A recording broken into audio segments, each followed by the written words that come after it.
Hi all. So I'm again here with another topic in AS400, that is how we can execute a job in AS400. So we have one command available with us in ibmi, that is submit job command. Using this command we can submit a job, that is we can execute a job. So let me take F4 here. So it will show us the command parameters. So the first parameter is command, which is where we specify the call command or the call program name.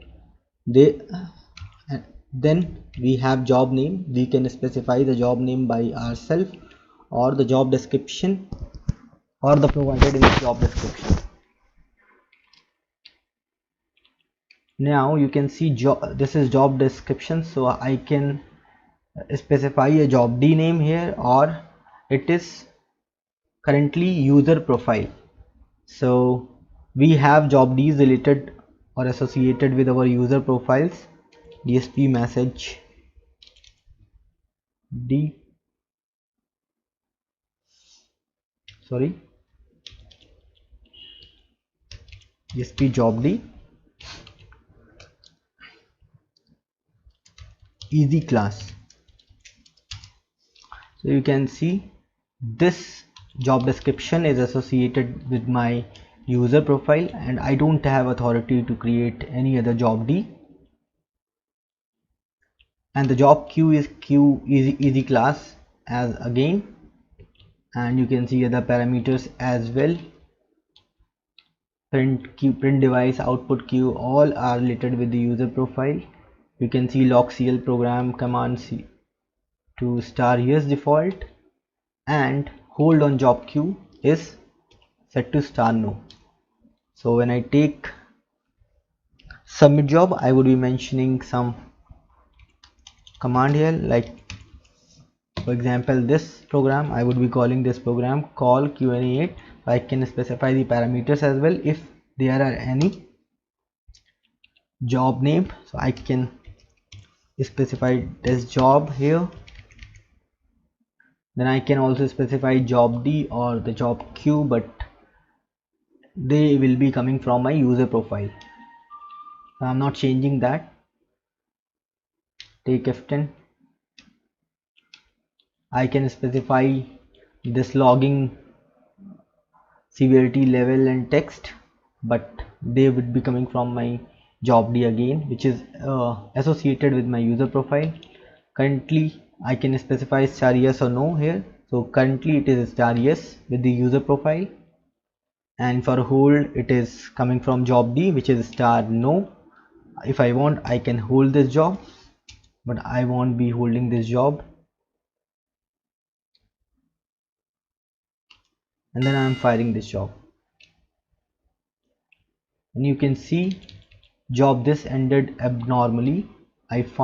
I trigger that job, and you can see this job gets submitted to the job queue easy class, and this job number gets assigned to this.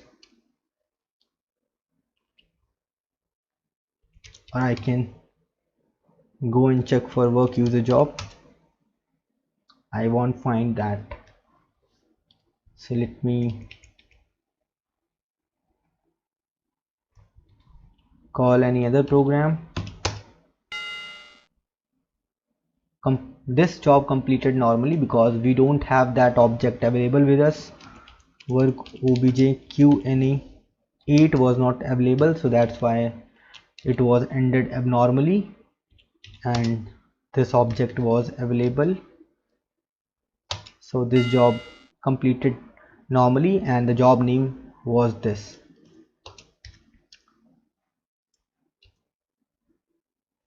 Now for example, if I want to hold this job, I'll be setting this as yes, and then we'll submit this job. I'll note down this job name. We can do work user job because this is submitted by me. So you can see that's currently is in job queue, and that's status is held mode. Its type is batch, so that's a batch job. So to release the job, I would be using 6 option. As you can see here, this job completed successfully. So using this submit job command, we can submit or execute a job in AS400. That's what I want to show you here. So we can fire this command either from the CL program, or from the RPG program by building that command string and submitting that command either through the QCMD execute or through system API available in C, or through the QCAP CMD API. So we have 3 different APIs available with us through which we can fire a command from the RPG or the program CL program from the RPG. So using this way, we can execute a job either from command line, from the RPG programs, or from the CL program. So I'll be preparing some videos as well at how we can execute a job in AS400 using RPG or using CLs in future. So for this time, that's all. Thank you and have a nice time.